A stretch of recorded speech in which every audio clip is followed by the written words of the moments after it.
From mass firings to hirings, there is a lot going on with the Giants. Welcome to the Empire State Sports Report. I'm your host, Adrianna, also known as New York Giants Fangirl. The podcast is brought to you by Believe Network and FanDuel Sportsbook. FanDuel Sportsbook is the #1 sports betting app, so download it today and always bet responsibly. You guys, this week has been monumental for the New York Giants, so we are going to get right into it.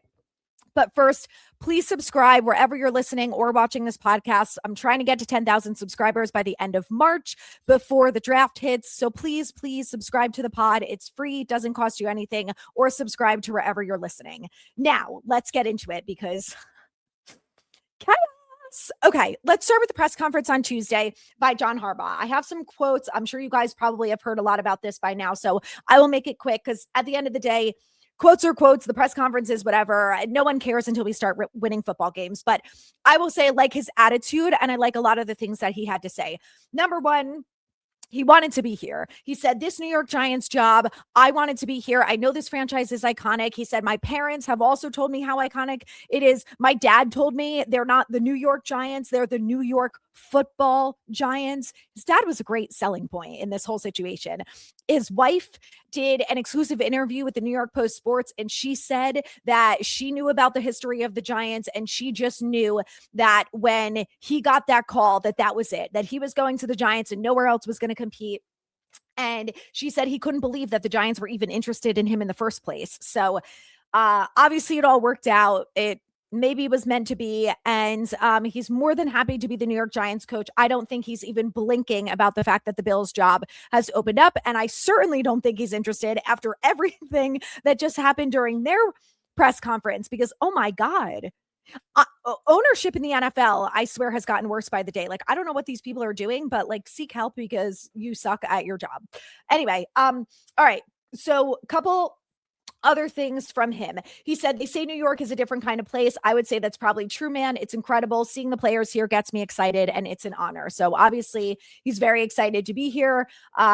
He said, we're here with one mission to become the world champions in New York. He also said, we're not in the AFC gym, so you can rest easy, which I thought was fun. I mean, if anyone has siblings, you guys know it's all about making fun of them and the best chance that you can get, right? So thought that was great. Next, he said, our focus is simple. It starts with building a team who's physical and tough, capable of overwhelming their opponents. Bring back Giants football, where the defense is aggressive and the offensive line mauls people. This is the shit that I want to see. Tough. Forget about smart, tough, dependable. I want to be tough and physical. The plan is to win every game 1 week at a time. I like these players. I like how physical, how tough they are. They want to be successful and get to work. He loves Jackson Dart. Joe Schoen said that the two of them were in the building when John Harbaugh did the interview. They were talking for so long, almost 2 hours, that Joe Schoen had to come into the room and practically drag Jackson Dart out of there because they would not stop talking about football. And John Harbaugh was going to be late for whatever the next step in the process was. So safe to say those two are going to get along like two peas in a pod. Harbaugh said, the quarterback's kind of important. It's a big deal. You build your team around your quarterback and around what your team does well. To me, he's about football. He wants to talk football all the time. And that's kind of what I like too. We're going to have a lot of conversations. I can't wait to work with him. He was asked about the coordinators and coaches. We'll start with interviews. Great coaches on the staff that we look forward to talking to. And then we're going to bring in coaches in here who are capable of doing that. They need to cut it loose and play fast. He also was asked if he got any, he called Andy Reid if he got any advice from him. And Andy Reid said 4 words: change can be good. Qualities in football players that he's looking for: guys that love football. If you don't love football, you're not going to love it here. I can't wait to see who is going to get launched out of here since they don't love football enough. Okay, what else? Let's talk about Joe Schoen quickly, because he obviously looks like a nervous wreck. If you guys watch the press conference, a nervous wreck. I don't know if it was because there were 200 people in the building. I don't know if he knew that John Harbaugh was going to be firing everyone 24 hours later. Maybe he thought he was going to be a part of that. I don't know. It does seem so far, and obviously, like, this is what the media is telling us, so they're not going to say anything different, but it seems like they get along well. John Harbaugh had nothing but good things to say about Joe Schoen. He said he has an in-depth knowledge of the National Football League. He knows all the organizations, the owners, the coaches, the players. He said he probably even knows all the scouts too. And when Chris Mara was asked about basically why the hell did you guys keep Joe Schoen, he said, well, you heard what John Harbaugh had to say. He knows everything about the NFL. He's got extensive knowledge. And, that was good enough to keep him, I guess. He also said, Harbaugh said that him reporting to ownership was, quote, overblown. And I actually think it's great. I think it's great. The reality is him and Joe Schoen are still going to talk a lot and work a lot together. But if Joe Schoen gets fired, you still need a direct line of communication to ownership.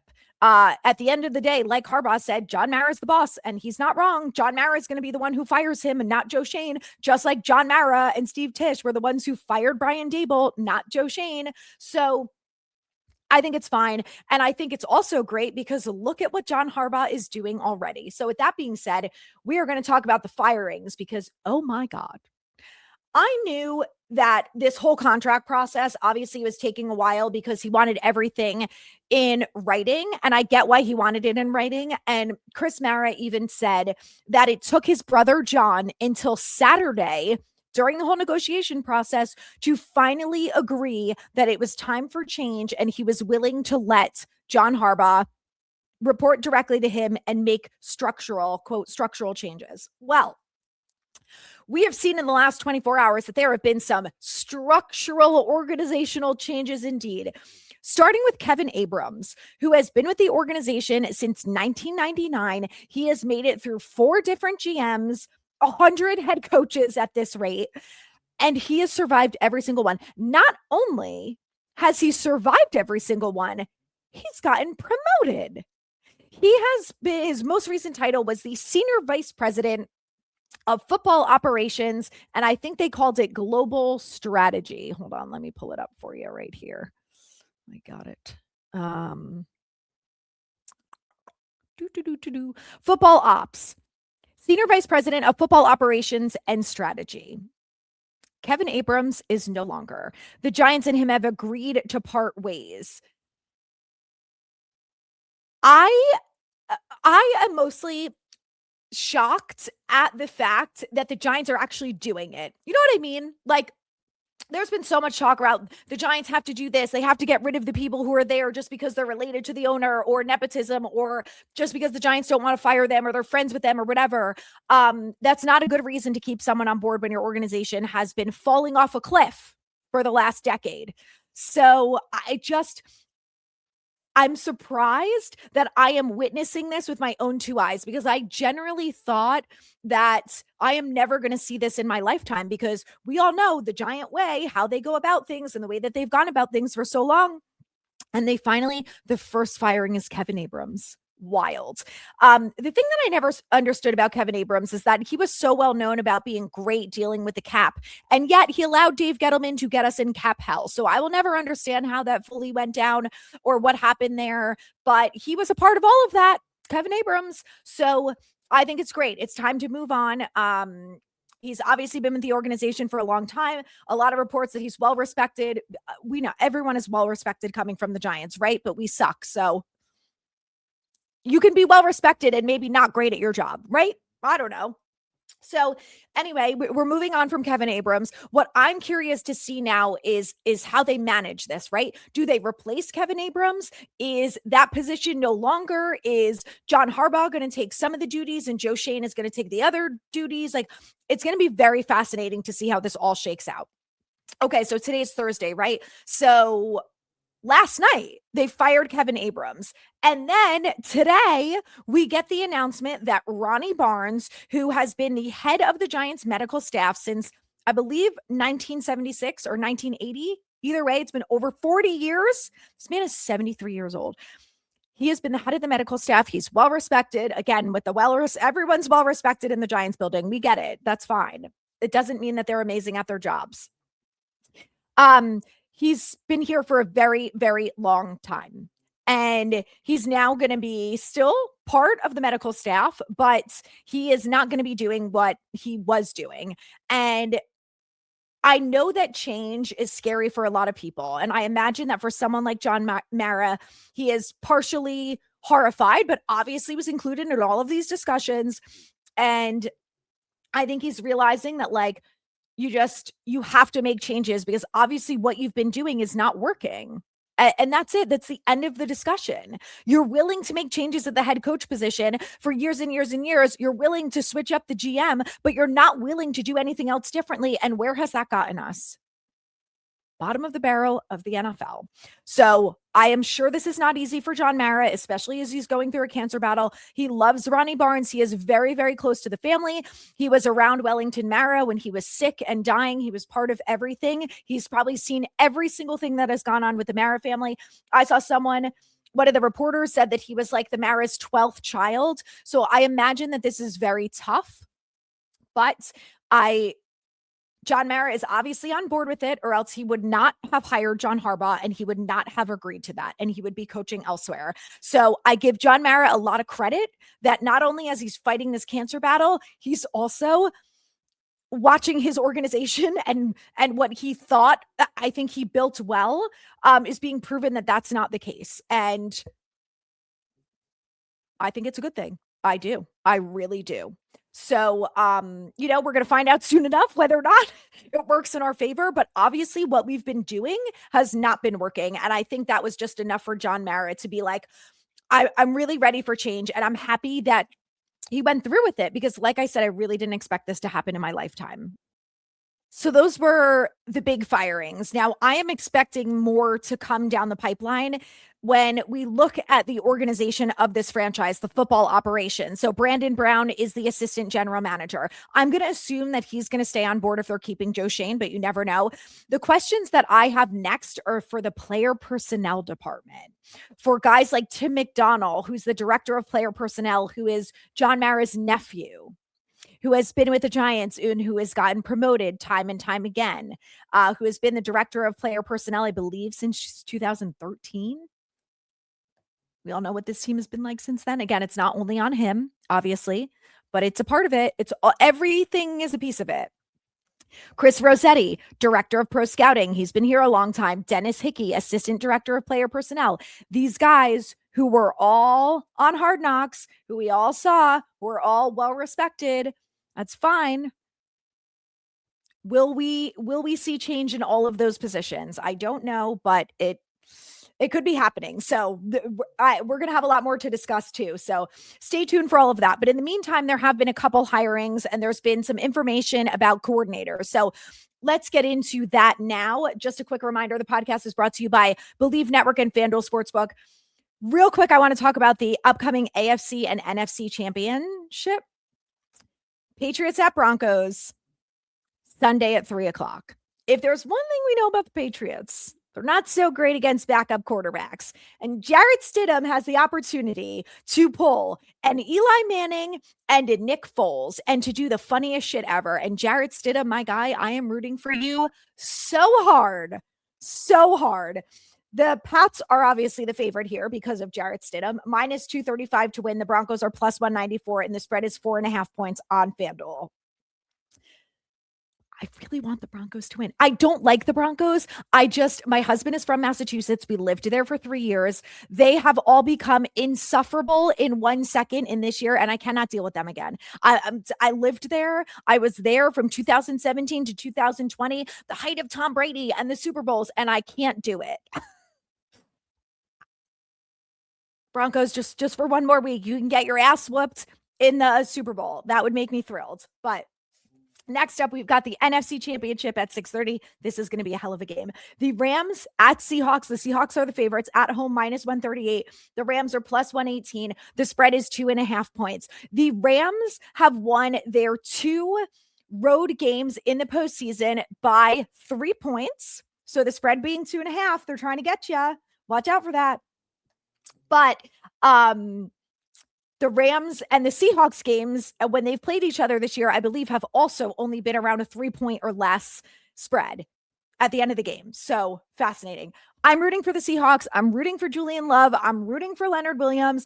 Nothing would be funnier to me than Sam Darnold finally getting away from the god-awful Jets and winning a freaking Super Bowl. I think Mike Macdonald is unbelievable. I loved him as a defensive coordinator. Him as a head coach, what he's doing there is amazing. Clint Kubiak. I mean, the team is unbelievable. And, Sam Darnold, I mean, God bless him. So let's go Seahawks. They're the favorites here. I would love to see them win. It's going to be fascinating. I can't wait to watch. But anyway, let's get back to the Giants now because we got to talk about some hirings and stuff. So, wait. Oh my God, I forgot to talk about the fact that they fired literally everyone else. Hold on. They fired literally everyone else. I'm not joking. So on the offensive side of the ball, we're still waiting to hear the final report about this, but it looks like Carmen Brasillo is staying on board, which is the best news of all time. John's dad, Jack, who used to be a coach and still into scouting and everything like that, watched every single Giant snap from this season and had nothing but glowing reviews for Carmen Brasillo and told Art Stapleton that he put in a good word about Carmen Brasillo to his son, and the Giants did the same. So Carmen Brasillo, stick with us, baby. We love you. John Harbaugh, do the right thing. So it's looking like he's staying. We just don't have final confirmation yet. On the defensive side of the ball, everyone is gone. Everyone except for Charlie Bullen, who is someone else who the Giants have put in a good word for and seemingly is well-liked and, of course, well-respected in the building. So I want Charlie Bullen to stay on board at the very least as an outside linebacker coach. I think he did a great job. Abdul Carter, the guys love him. So, and he's a good coach. So I'd like to see him stay on board. And as of right now, it's looking good. Again, no confirmation. What we do know is that they have fired 4 assistant coaches on the defensive side of the ball. Defensive line coach Andre Patterson, who's been here for 4 years. Linebacker coach John Egarugu. Defensive back coach Mark Manuel, who came to us from the Jets, who was only with the Giants for 1 year. And then cornerback coach Jeff Burris, who I believe was also only here for 1 year. So the Giants defensive staff dwindling. And then on special teams, they fired Mike Gobriel, who's the coordinator, and they fired the assistants too. So the cleaning house thing it's happening, and it's happening everywhere. In part of John's contract, he wanted control basically of everything, or some sort of control in everything. So that included the dining hall, which by the way is getting upgraded. They're upgrading the training room and they're upgrading some other areas of the building. They are also, so he's going to have input or control over staff, the media relations, the training facility, the analytics, and there were medical, like he's going to be involved in everything. And part of me is like, I do think that's a good thing, but I'm also like, do you understand the overhaul that you're doing in mere months? The offseason program for the Giants starts April 6th, and they get to start it earlier than other teams because they have a brand new head coach. Obviously, the other teams who have new head coaches will have the same thing. April 6th is when they're going to be starting with the implementing of the game plans, installs, everything. And then they get on the field, I think realistically in May for a little bit. So I don't know, guys. It sounds like a lot of overhaul, and maybe it sounds like more than it really is. But I'm just like, okay, here we go. Dive in with 2 feet in. Let's do it. I ultimately think at the end of the day, it's the best thing for the Giants for now and for the long haul. So I think it's the right decision. I just am like, are we prepared? Okay, let's do it. Let's do it. Anyway, so a lot of firings going on. And again, so we're waiting to hear about those 2 coaches, but it looks like everyone else is gone. If you go on the Giants website under coaches, it has one person's name, John Harbaugh, head coach. That's it. So that's interesting. Okay, next up, let's talk about the hirings that they have made so far, which is pretty much one person. So they hired Megan Rosberg, who was John Harbaugh's assistant in Baltimore. Now, what you need to know about her is that not only was she his executive assistant for a long time, so she was involved in, travel schedules and coordination and calendars and everything that an executive assistant does, but she's also a defensive assistant for 4 years And in 2024, she got the defensive assistant title added to her title.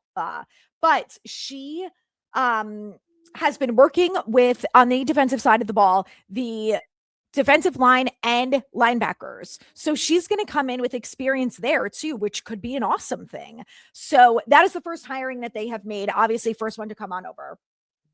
Now we've got to talk about, okay, we talked about Ronnie Barnes. My phone is just filled with screenshots of tweets. Let's talk about who they have requested to interview. So with the Ravens, they've requested to interview roughly 24 staffers. That group included members of coaching staff, personnel department, training, video staffs, etc. The Ravens greenlighted a chunk of those requests. So we should start to see those all coming through now too. And I'll update you guys on that as they come through, but that's the beginning. What I do know is that the Ravens blocked their special teams coordinator, Chris Horton, from being interviewed by the Giants and other teams. So they will not be poaching the special teams coordinator, but maybe the special teams assistant, they will promote to the Giants special teams coordinator. So again, we'll have to watch for that. So far, they have requested to interview the Ravens assistant head coach and running backs coach, Willie Taggart, for the Giants offensive coordinator. Now, Willie Taggart has been a head coach in college for a while. So he was a head coach for Western Kentucky, South Florida, Oregon, Florida State, Florida Atlantic for 12 years before he ended up at the Ravens starting in 2023 as the running backs coach for 2 years. And then in 2025, he was promoted to the assistant head coach and still the running backs coach. So obviously a lot of experience in college, a lot in the NFL. I do not believe that he has experience calling the plays because Todd Monken was calling the plays for the Ravens, but he obviously worked very closely with Todd Monken. So my assumption is that if he got hired, he would be bringing that type of scheme to the Giants. Speaking of Todd Monken, he is interviewing with the Browns for the head coach position, and Jesse Minter just backed out of that job along with Mike McDaniels. So the Browns don't seem like they have a lot of options for the head coach job. Obviously, it's up to Todd Monken if he wants to take that job and go there. Now, I don't know why anyone would want to go to the Browns. No offense to Browns fans, but the ownership is not great. So it's going to be interesting to see what happens, but they have officially requested to interview him. And we're going to see how that continues to develop. Todd Monken is the favorite, but of course, it will depend if he ends up getting a head coaching job anywhere else. Someone else to watch. This is a tweet from Art Stapleton. Former Fordham and Wake Forest coach Dave Clawson's name has come up, could have a role on John Harbaugh's staff, perhaps in a senior offensive assistant role. So that's another guy to keep your ears peeled for. But they have also requested to interview Vikings passing game coordinator and defensive back coach Durante Jones for the defensive coordinator position. So that would be the first defensive coordinator interview that we know of, and same thing for the offensive coordinator, because I do not believe that they have interviewed Todd Monken yet. I've not seen anything about them officially interviewing him, just that the huge expectation from everyone and their mother is that Todd Monken is coming over to the Giants to be the OC. But they haven't interviewed him. And as of now, they have not interviewed anyone else. They just have requested to interview Willie Taggart. So, you know, we're going to watch it. There's obviously a lot of moving pieces here.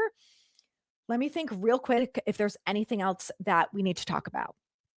The last thing I want to talk about is some other names to watch and who I would like to be brought in for interviews for the coordinators.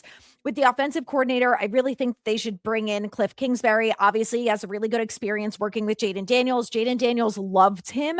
And, you know, the success that they had their first year with him, with Jaden was healthy. It was obviously unbelievable. And I think if he could do that with Jaden, he could absolutely help out Jackson Dart. And he so far has not gotten a head coaching job. He's been interviewing a little bit, but his name has not come up a lot in conversation that I've seen. So it's going to be very interesting, but I would keep your eyes peeled because he will be an option, I think, potentially for offensive coordinator. Let's talk about defensive coordinator, because I know the offensive coordinator position is very important because of Jackson Dart, but we have to talk about the defensive coordinator position because there is some talent on defense. And, I was just talking about Abdul Carter to someone, and I'm just so upset that the Giants basically ruined the first half of his Giants career by keeping Shane Bowen as the defensive coordinator, someone who had no freaking plan on how to use him. And it's so upsetting to me because the awards come out and Jackson Dart is nominated for offensive rookie of the year. And, Abdul Carter is nominated for defensive rookie of the year. And he's not going to get it. Abdul Carter is not going to get it because he doesn't have the sacks, because the first half of his season, he was barely used because our defensive coordinator was an idiot. And it's so frustrating to me that if Dable just put on his big boy pants and said, I can deal with people talking about the fact that I'll have 4 coordinators in 4 years, then so be it. Who cares? Maybe you could have saved your job. Maybe, but at the least, you wouldn't have had a million blown leads and defensive players who are pissed off and showing up late to meetings and not being invested. I know it's old news. It's the award thing coming out again, just really pissed me off again. And Brian Burns, who had an unbelievable career, snubbed, not even a nominee for Defensive Player of the Year. What a joke. Nick Bonito, fuck off. These people make these awards, only pick people from winning teams. Micah Parsons was injured for the last few games of the season. And I like Micah. He's a good football player, probably deserves to be up there. But come on. Brian Burns had more sacks than him. What are we doing? Also was top 3 in the NFL in tackles for loss. And this Giants team would have been nothing. Could you imagine this defense without Brian Burns? I just want you to think about it for 1 second.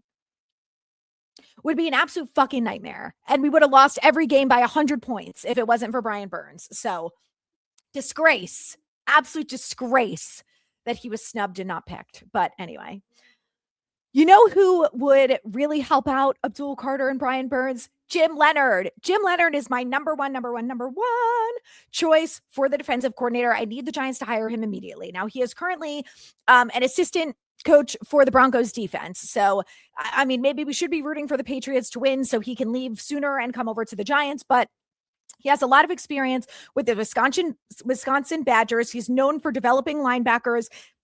Leo Chanel is a name to keep your eye on, who's going to be available in free agency, who has been developed in college as a Wisconsin Badger by none other than Jim Leonard.